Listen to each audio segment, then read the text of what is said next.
everybody, welcome back to my channel. Today we're going to talk about handmade holiday gifts. So say you don't have the funds right now or access to stores, no problem. I'm going to walk you through 4 different projects that you can create.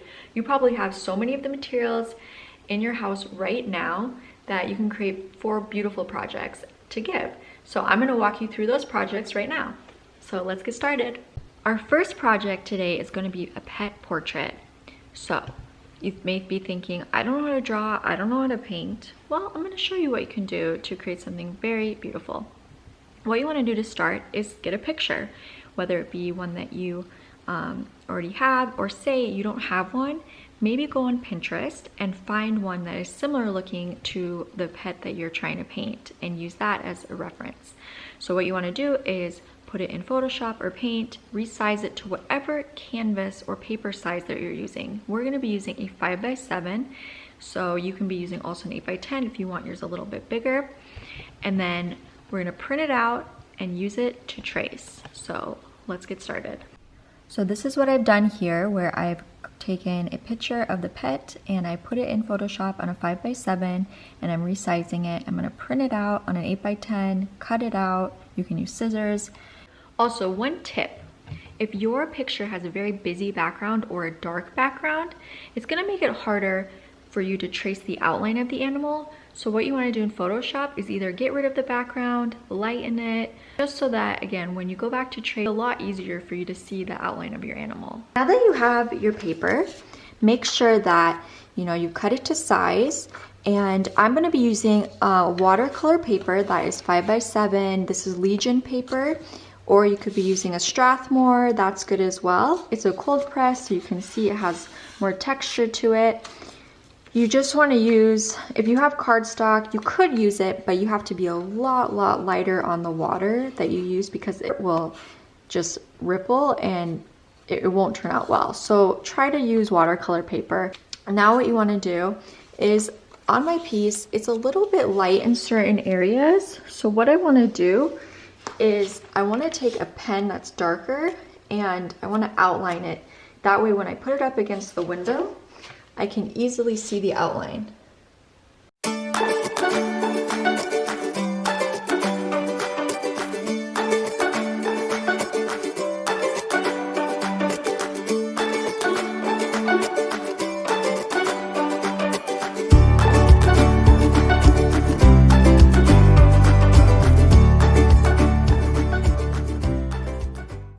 Now that I have my outline, it's just going to be a lot easier to trace. So what I want to do is put it underneath my paper like this. Make sure it lines up. Take some artist tape. If you don't have artist tape and only painter's tape, then I suggest that you just really lightly press it. Otherwise, it might pull up the paper with it. Okay. Now take a pencil that you have that's pretty sharp, and then we're gonna go find a nice sunny window. So I found my window. You may have to get creative about, when to do it, when the light's coming in the best, or where to do it. So for example, I have to pull this curtain back because here is where I can see the most of my line work. So let's get started.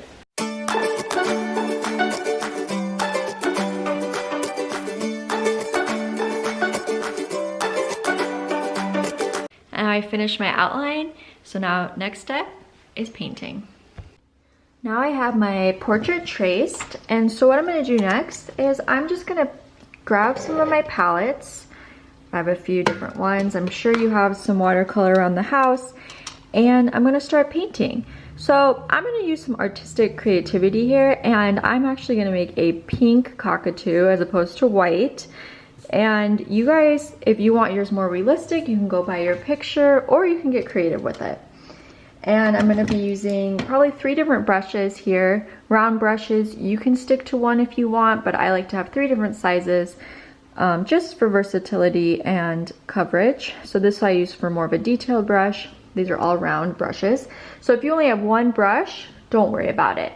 That will work just fine as well. But try to get one if your painting is a little bit bigger. That's kind of like a number 6 or 8, medium size at least. Otherwise, if you're just painting with something this tiny, it might take you a while. You also want a cup of water and some paper towel. I'm going to stick this in front of me for reference, so you might not see it in the frame. And then what I'm going to do is, if you don't know how to paint, it's fine. Use your outline as a guide. Maybe you'll just create more of a wash. Watercolor brush nice and wet. Like I said, I want to make mine pink. So I'm going to come in here. Just make sure that I get this nice and wet. One of the rules is if you want a brighter, deeper color, use a little bit less water. If you want lighter, use more water. So just as easy as that, you can fill it in. I like to start out lighter because I'm creating more of a wash.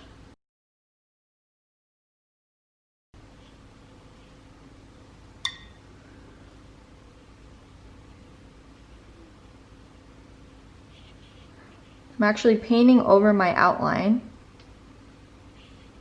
If I use too much water, then I like to tape it down with my artist tape. Just a little bit. That way when it dries, it doesn't dry all wonky. Should probably do that in the beginning, but it's okay. While it's still wet, I'm gonna go over it some of the little feathers to create more of the wash. Really, just fill it in, and that outline can be your guide as you paint.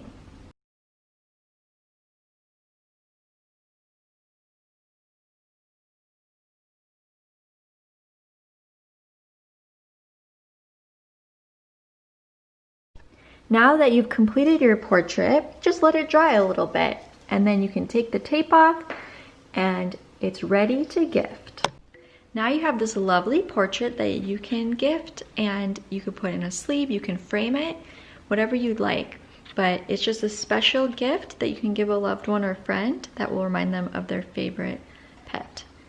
Next project, we're gonna take an old vintage suitcase this one is from my grandma, and I'm going to repurpose it just as a nice display piece, or you can also use it as display plus storage that you can put. I'm gonna put this in my library, but you could put it in a bedroom, kids room, a toy room, anything. It'll be a great gift also for the lover of somebody who likes repurposing, who likes vintage, all that lovely stuff. So let's get started with repurposing and decorating this vintage suitcase.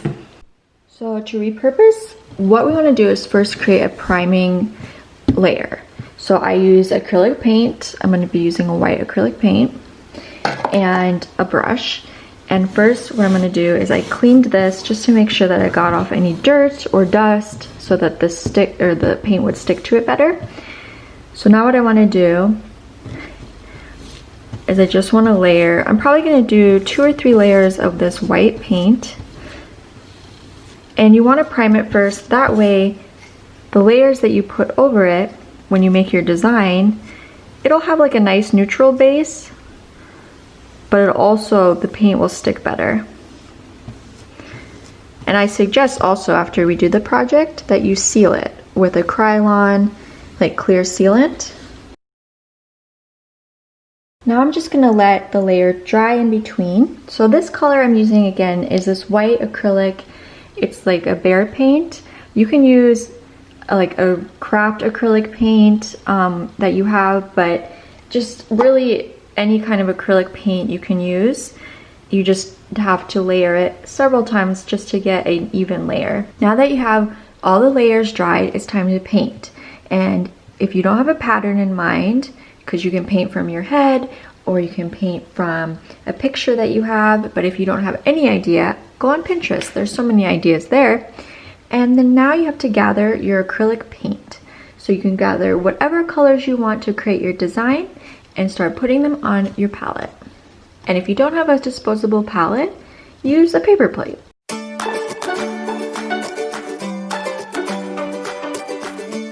Now Now that I have my pattern drawn out, so I suggest if you have an intricate pattern or one that you want to repeat, then you can trace it out. You can use tracing paper, you can do it freehand. Or if it's, again, not so intricate, it's more shapes, you know, that you make up as you go, then you don't necessarily have to trace it out to begin with. But since mine is more of a repetitive pattern, I decided to draw it out first with a pencil. And now that I have my colors chosen, I'm going to start painting.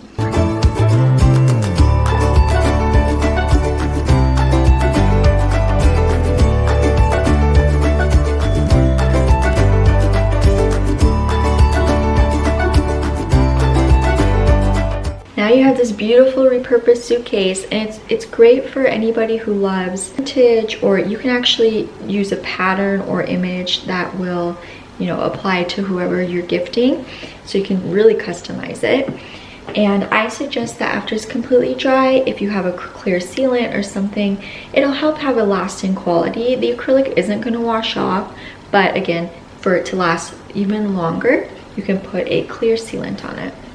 But it's great for display, it's great for storage, it's perfect for any vintage lovers. Our next project is going to be about repurposing old glass bottles. I have so many of these because I drink so much kombucha. So you can have the smaller size, you can have the larger size, and what we're going to use these for are just decorative purposes as a vase. I use them to propagate, but they're really cool because they have such a big area where you can decorate them. So we're going to create some fun patterns, and they're just such a fun gift. So let's get started. So I take my bottle, and I like to sand it a little bit just to rough it up so the paint sticks better. I'm going to be painting mostly around this base area, so that's why I'm going to focus on that.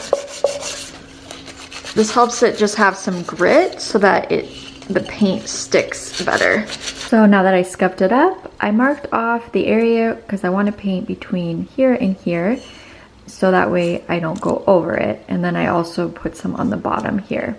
Now what I want to do is take some acrylic paint, white paint, and as my base. If you want to use a different color as your base, make sure that if you're planning to use lighter colors, then maybe you can go darker. But I like to use white as my base. That way I can use any color I want as I make my pattern. So acrylic paint, a brush, and let's get started.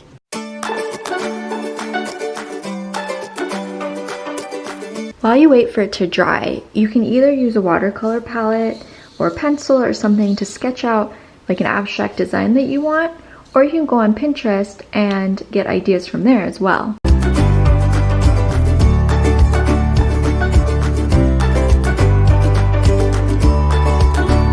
Now that I have my inspiration, I'm going to gather the colors that I will need. So you're going to be using acrylic paint, so gather those colors that you'll be using to paint on your bottle. Now that this is dry, I ended up doing one layer. You can see certain parts are thinner, but I'm going to paint over it, so it's not a big deal. But if that really bothers you, then you can go ahead and do 2 layers of paint instead of 1. So now what I want to do is I have my inspiration here, and I got colors that I like based on my inspiration. These are acrylics. And also I have some paintbrushes that I use for acrylics, just a few different sizes to create the pattern. You want a water cup, and paper towel is always helpful during this time. And what you want to do is just start painting your different shapes. Based on, say, the pattern, it's like alternating colors, so not all the same color is always right next to each other. It makes it more interesting.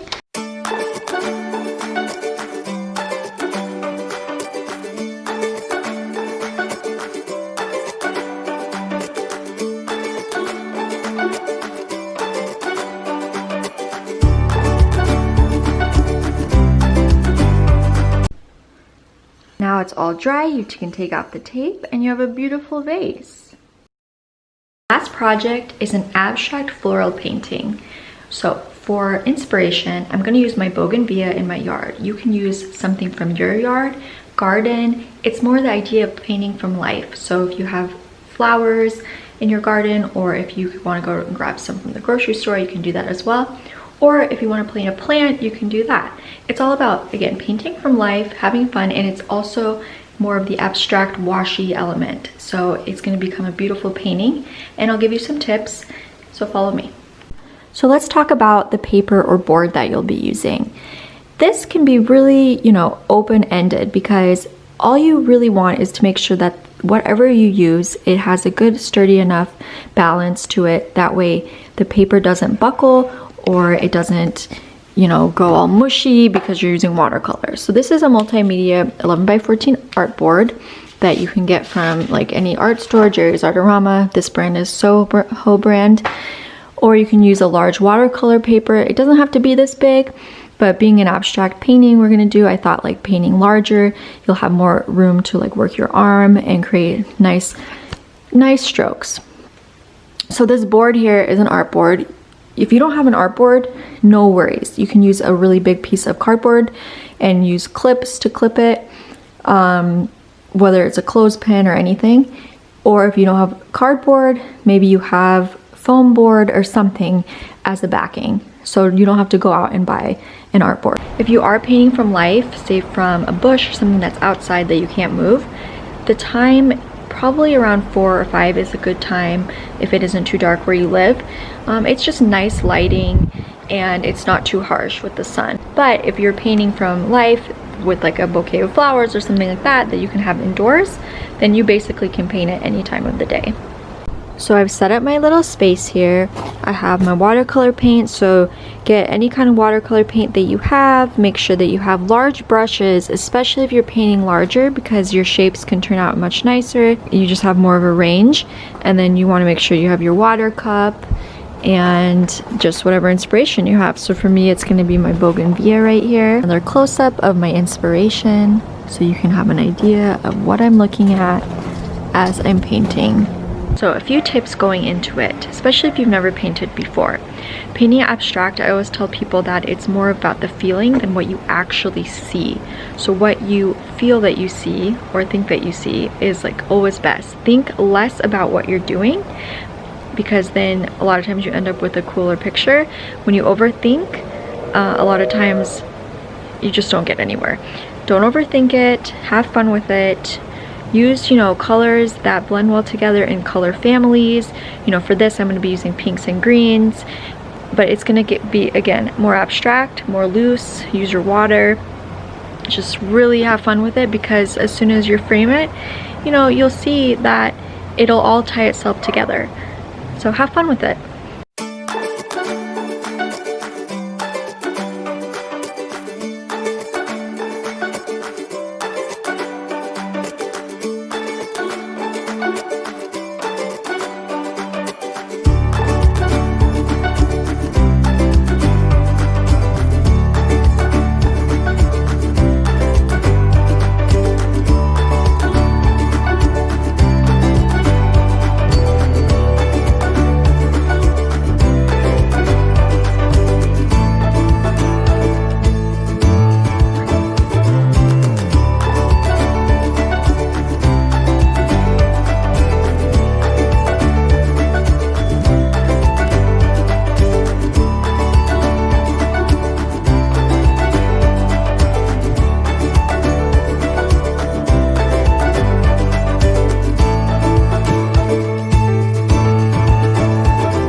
Finished with my abstraction, and look how beautiful it turned out just by using 3 different colors. I used pink, green, and yellow, like a more gold yellow.